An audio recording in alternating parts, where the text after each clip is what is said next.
کہ نبی نے فرمایا ہر وہ دعوت تم قبول کر سکتے ہو، لیکن چند ایک صورتیں ہیں جن کی دعوت تم قبول نہ کرو تو وہ تمہارے لیے بہتر ہے۔ اور حضور علیہ السلام نے ارشاد فرمایا کوئی بندہ کسی کی دعوت کرتا ہے تو وہ آنے والے کا احسان مند ہے، اس کا شکریہ ادا کرنا چاہیے کہ یار تو نے مجھے اتنا عظیم موقع عطا کیا اپنی مہمان نوازی جوان ہے اس کو بیانے کے اندر تم جلدی کرو، اس کی شادی کرنے کے اندر جلدی کرو۔ یہاں پر بالکل یہ معاملہ الٹ ہو چکا ہے، کسی کو خیال ہی نہیں ہے، ہر کوئی فی الحال تو ابھی اپنے طرف لگا ہوا ہے نا۔ وہ ہمارے ایک دوست ہیں حکیم صاحب ہیں، ادھر جنڈا والے کے رہنے والے ہیں، تو اس کے والد حکیم ہیں، وہ بیچارہ ہم سے تو بڑا ہے، اس کی داڑھی بھی سفید ہو گئی، بال بھی سفید ہو گئے، تو ہم نے کہا بھائی آپ شادی کیوں نہیں کرتے؟ کہتا ابھی تو ہمارے ابے کی اپنی خواہشیں پوری نہیں ہوئی۔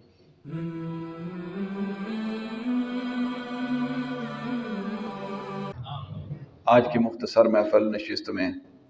ہم مہمان نوازی کے متعلق کچھ باتیں بیان کریں گے۔ اللہ تعالیٰ کے پاک نبی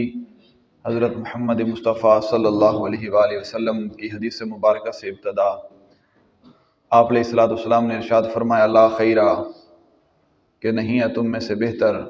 فی من لا یضیف لہو، کہ تم میں سے بہتر نہیں ہے وہ جو کسی کے مہمان نوازی نہیں کرتا، تو اس میں کوئی بھلائی نہیں ہے۔ بھلائی اسی میں ہے کہ جو مہمان نوازی کرتا ہے، آنے والے مہمان کی عزت اور اکرام کرتا ہے، آنے والے مہمان کی تواضع کرتا ہے، تو رب تعالیٰ اسے اس طرح کی جزا عطا فرماتا ہے کہ جس طرح اس نے آنے والے کی حاجت کو پورا کیا ہے، اللہ رب العزت اس بندے کو دنیا کے اندر آنے والی ہر حاجت جو ہے اللہ تعالیٰ اس کی پوری فرماتا ہے۔ حضور علیہ السلام کی عادات مبارکہ میں سے بہترین عادت یہ بھی تھی کہ آپ علیہ السلام ہر مہمان نواز کی مہمان نوازی کیا کرتے تھے۔ آپ بہت بڑے مہمان نواز تھے اور آنے والے ہر مہمان کی مہمان نوازی کیا کرتے تھے۔ اللہ کے نبی علیہ السلام نے ارشاد فرمایا کہ اگر کوئی چاہتا ہے کہ اس کے رزق کے اندر برکت ہو، اس کے دسترخوان کے اندر وسعت ہو، اس کے مال کے اندر برکت ہو، تو اسے چاہیے کہ وہ دل کھول کر لوگوں کی مہمان نوازی کیا کرے۔ مہمان نوازی کرنے سے رب تعالیٰ بہت زیادہ نوازتا ہے۔ یہ انبیاء کی سنت ہے۔ حضرت ابراہیم علیہ السلام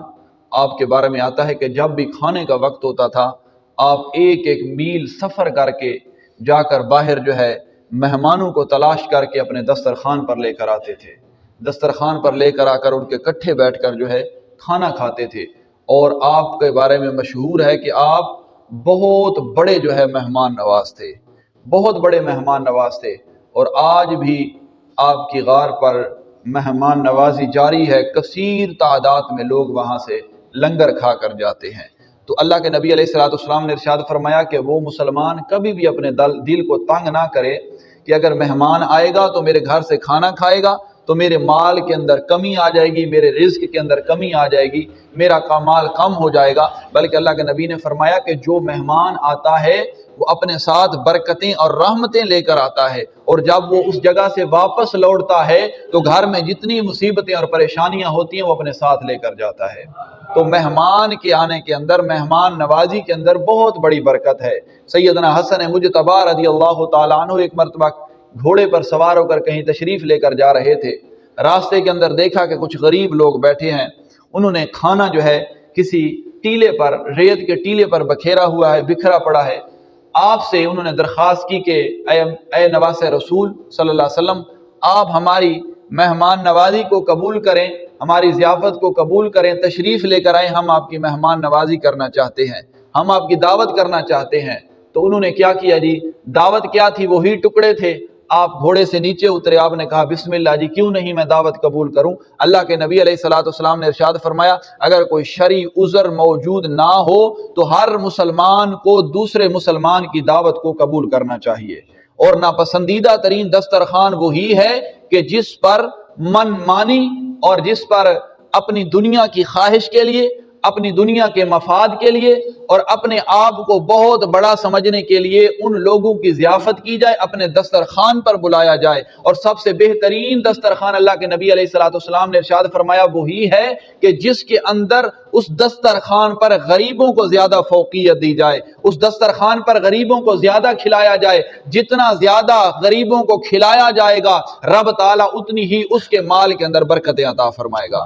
کیونکہ یہ قاعدہ کلیہ ہے، اگر امیر کھا کر جائے گا نا تو کبھی امیر کے دل سے دعا نہیں نکلے گی، لیکن غریب ایسا ہے کہ جب وہ کھانا کھا کے جائے گا تو یقیناً اس کے دل سے ایسی دعائیں نکلے گی۔ تو رب تعالیٰ فرماتا ہے کہ مہمان نوازی کرنے والے کے لیے مہمان کی اتنی جلدی دعا قبول ہوتی ہے جس کی اور کسی اور کی ہوتی ہی نہیں ہے۔ تو اسی لیے مہمان نوازی کرنا بہت بڑا اجر اور ثواب کا کام ہے۔ مہمان نوازی، اللہ کے نبی علیہ الصلوۃ والسلام نے فرمایا 5 چیزوں میں جلدی کرو، 5 چیزوں میں جلدی کرو۔ عرض کی کہ یا رسول اللہ صلی اللہ علیہ وسلم وہ 5 چیزیں کون سی ہیں؟ اللہ کے نبی نے فرمایا مہمان نوازی کرنے کے اندر، مہمان کو کھانا کھلانے کے اندر جلدی کرو، دیر نہیں کرنی چاہیے خواہ مخواہ۔ اور دوسرا جو ہے، اگر میت پڑا ہو اسے دفن کرنے میں جلدی کرے۔ یہاں پر معاملے سارے الٹ ہو چکے ہیں، جنازہ پڑا جا چکا ہے جی، وہ رسان میں کوئی نہیں ہے وارث میں سے، پھپھی ہے یا کوئی دور کا رشتہ دار ہے جی، وہ لئیے پہنچ گیا، چوک آدم پہنچ گیا، فلان جگہ پہنچ گیا، وہ منہ دیکھے گا تو پھر دفن کریں گے۔ ارے بندہ خدا، اللہ کے نبی کی سنت پر تو عمل کریں۔ اگر وہ رہ گیا ہے آ کر فاتحہ پڑھ لے گا قبر پر کھڑے ہو کر، یہ کوئی طریقہ نہیں ہے کہ میت کو 2 3 گھنٹے گھنٹہ انتظار کرایا جا رہا ہے۔ اللہ کے نبی علیہ الصلوۃ والسلام نے فرمایا کہ میت کو انتظار نہیں کروانا چاہیے، کیونکہ اگر وہ بخشا ہوا ہے تو وہ قبر میں جائے، اگر وہ بخشا ہوا نہیں ہے پھر بھی وہ قبر میں جائے تاکہ اس کے معاملات اگلے جو ہیں شروع ہو سکیں۔ تو میت کو دفن کرنے کے اندر جو ہے انتظار نہیں کرنا چاہیے، لیٹ نہیں کرنی چاہیے خواہ مخواہ۔ کوئی عذر ہو وہ الگ بات ہے، قبر تیار نہیں ہوئی ہو، کوئی ایسا معاملہ ہے تو بہرحال عرض کرنے کا مقصد یہ ہے کہ حضور علیہ السلام نے فرمایا دوسرا جو ہے میت کو دفن کرنے کے اندر جو ہے وہ جلدی کرنی چاہیے۔ اور تیسرا اللہ کے نبی علیہ الصلوۃ والسلام نے ارشاد فرمایا اگر بیٹی جوان ہے، بیٹا جوان ہے، اس کو بیانے کے اندر تم جلدی کرو، اس کی شادی کرنے کے اندر جلدی کرو۔ یہاں پر بالکل یہ معاملہ الٹ ہو چکا ہے، کسی کو خیال ہی نہیں ہے، ہر کوئی فی الحال تو ابھی اپنے طرف لگا ہوا ہے نا۔ وہ ہمارے ایک دوست ہیں حکیم صاحب ہیں، ادھر جنڈا والے کے رہنے والے ہیں، تو اس کے والد حکیم ہیں، وہ بیچارہ ہم سے تو بڑا ہے، اس کی داڑھی بھی سفید ہو گئی، بال بھی سفید ہو گئے۔ تو ہم نے کہا بھائی آپ شادی کیوں نہیں کرتے؟ کہتا ابھی تو ہمارے ابے کی اپنی خواہشیں پوری نہیں ہوئی۔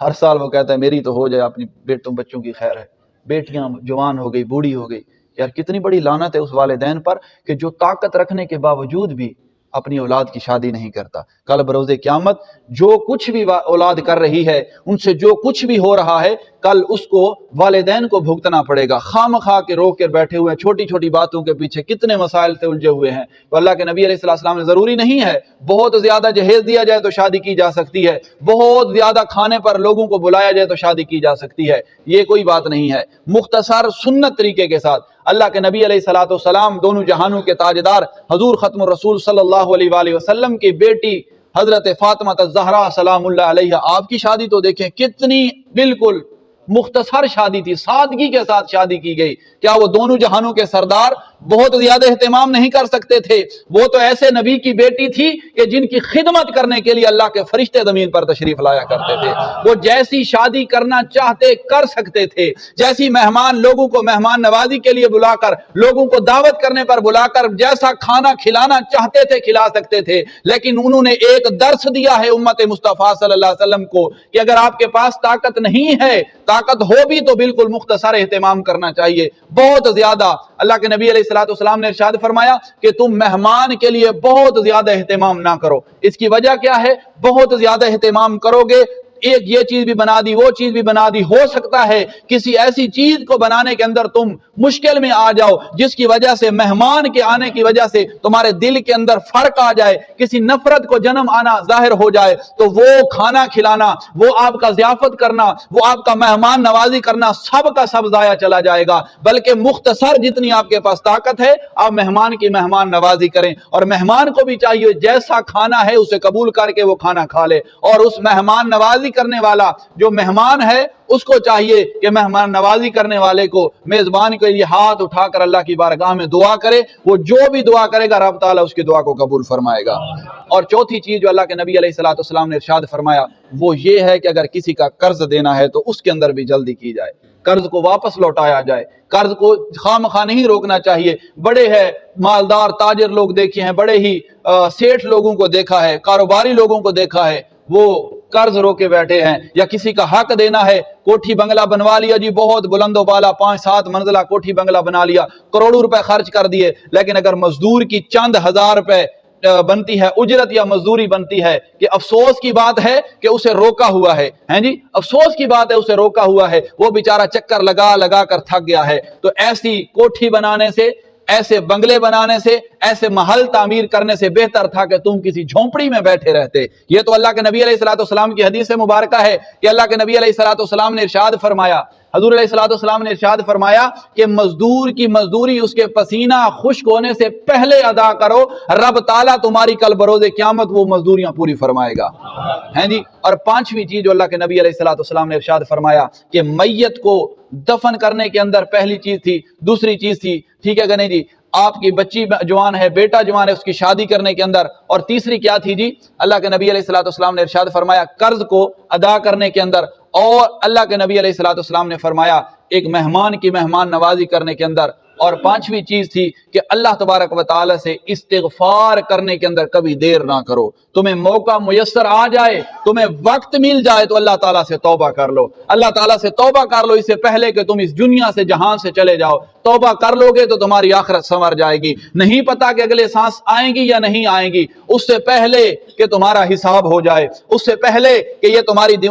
کتاب کا کھاتا بند ہو جائے، اس رب ذوالجلال کے آگے توبہ کر لو، رب تعالیٰ تمہیں بہت زیادہ پسند فرمائے گا۔ تو اللہ تبارک و تعالیٰ سے دعا ہے کہ اللہ تبارک و تعالیٰ ہم سب احباب کو آقا کریم سرکار دو عالم صلی اللہ علیہ وسلم کے فرامین پر عمل کرنے کی توفیق عطا فرمائے۔ چھوٹی چھوٹی باتیں ہوتی ہیں، ان کو مد نظر رکھنا ضروری ہوتا ہے۔ اسی طرح ہم اہتمام کرتے ہیں، کوئی لنگر بناتے ہیں، کسی کے جو ہے دعوت کرتے ہیں، تو دعوت کرنا یہ بھی سنت ہے، دعوت قبول کرنا یہ بھی سنت ہے۔ اور حضور علیہ السلام نے ارشاد فرمایا کوئی بندہ کسی کی دعوت کرتا ہے تو وہ آنے والے کا احسان مند ہے، اس کا شکریہ ادا کرنا چاہیے کہ یار تو نے مجھے اتنا عظیم موقع عطا کیا اپنی مہمان نوازی کا، ہیں جی، مہمان نوازی کا، اس کا شکریہ ادا کرنا چاہیے جو آ رہا ہے، بجائے اس کے کہ ہم جو جا رہے ہوتے ہیں کھا کر جہاں سے، یا جو ہم سے جا رہے ہوتے ہیں وہ جو ہے ہمارا شکریہ ادا کر رہے ہوتے ہیں اور ہم ان پر احسان لگا رہے ہوتے ہیں کہ ہم نے آپ کی دعوت کی ہے۔ تو وہ کوئی دعوت نہیں ہے کہ جس کو احسان کے اوپر جو ہے مبنی کیا جائے، جس کو احسان پر رکھا جائے۔ اللہ کے نبی نے فرمایا